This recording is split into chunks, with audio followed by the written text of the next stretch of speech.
नमस्कार दोस्तों, मैं रोहित शर्मा आपका स्वागत करता हूं पहाड़ी इंडियन में। दोस्तों, आज मैं जिस बारे में बात करने जा रहा हूं वो बहुत ही इम्पोर्टेंट मुद्दा है हिमाचल के पॉइंट ऑफ व्यू से।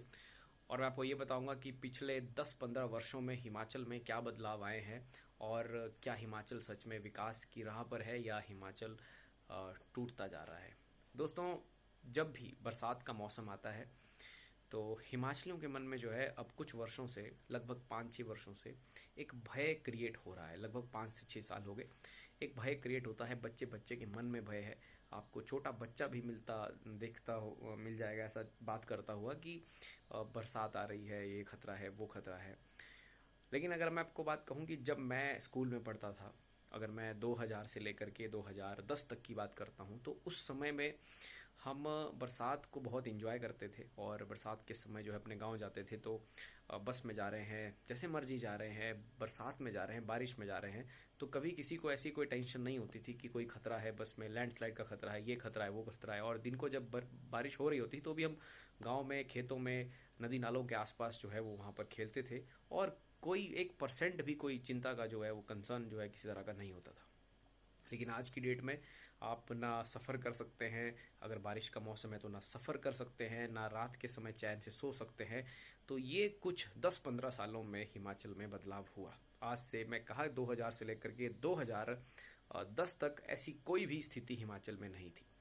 तो अगर मैं कुल मिला के बात कहूँ, इसका जो सबसे बड़ा कारण है, जो हिमाचल में बहुत सारे डैम बनाए जा रहे हैं, हिमाचल में 4 लेन टनल्स बनाए जा रहे हैं। दोस्तों, इससे हिमाचल प्रदेश के जो पहाड़ हैं वो पूरी तरह से खोखले कर दिए गए हैं। सच्चाई यही है। बहुत ज़्यादा रोड हिमाचल में बनाए गए।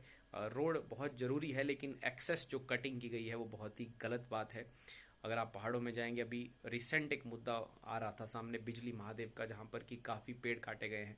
तो इतना शानदार, इतना खूबसूरत वो फॉरेस्ट है, और अगर वहाँ से इतने हजारों पेड़ काटे जा रहे हैं तो आप अंदाज़ा लगाइए कि वहाँ पर जब भारी बरसात होगी तो वो जो पेड़ जो सॉइल इरोजन को रोकते हैं, जो ज़मीन को पकड़ के रखते हैं, वो कैसे रहेगी। और ऊपर से सारा मलबा नीचे कुल्लू की तरफ आएगा और अपना डेफिनेटली काफ़ी जो लॉस है वो हमें देखने को मिलेगा।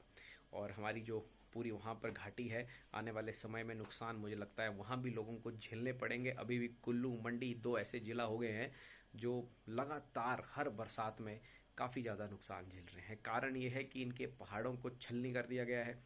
थुनाग मंडी का एक क्षेत्र है दोस्तों, और जो नहीं जानते हैं, मंडी का एक इम्पॉर्टेंट क्षेत्र है जहाँ से हमारे पूर्व मुख्यमंत्री भी आते हैं। लेकिन ऐसी स्थिति वहाँ पर भी विकास के नाम पर की गई है कि जंगल जो है वो तबाह कर दिए गए हैं, पेड़ इतने काटे गए हैं कि बुरे हाल से।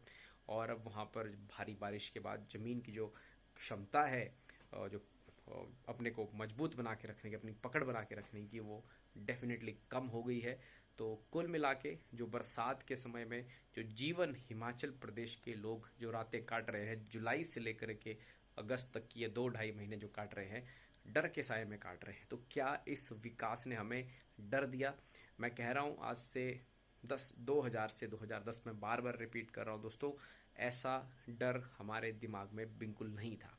हम आज़ादी से रहते थे, ना हमने कभी किसी को डिस्कस करते हुए सुना कि ऐसा कोई थ्रेट है।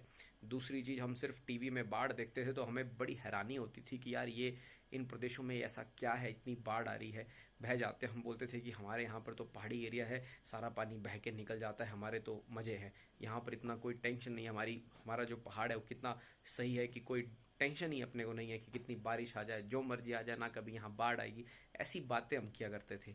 लेकिन आज वो स्थिति हमारे प्रदेश में बन चुकी है।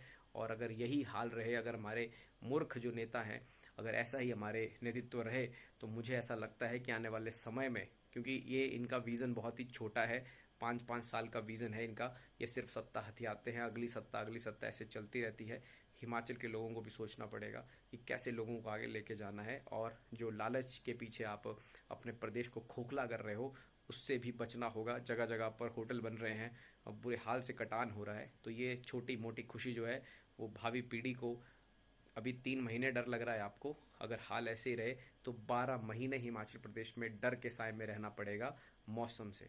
मौसम अगर इतना विपरीत हो गया तो लाइफ हिमाचल प्रदेश जैसे पहाड़ी राज्य में बिल्कुल आसान नहीं होगी। आपको अपने घर छोड़ के कहीं पलायन करना पड़ेगा। अदरवाइज अगर आपको इस प्रदेश में रहना है शांति के साथ, तो डेफिनेटली आपको अपने पर्यावरण के ऊपर फोकस करना पड़ेगा और अपने इस प्रदेश को बचाना पड़ेगा। जय हिंद, वंदे मातरम, जय हिमाचल।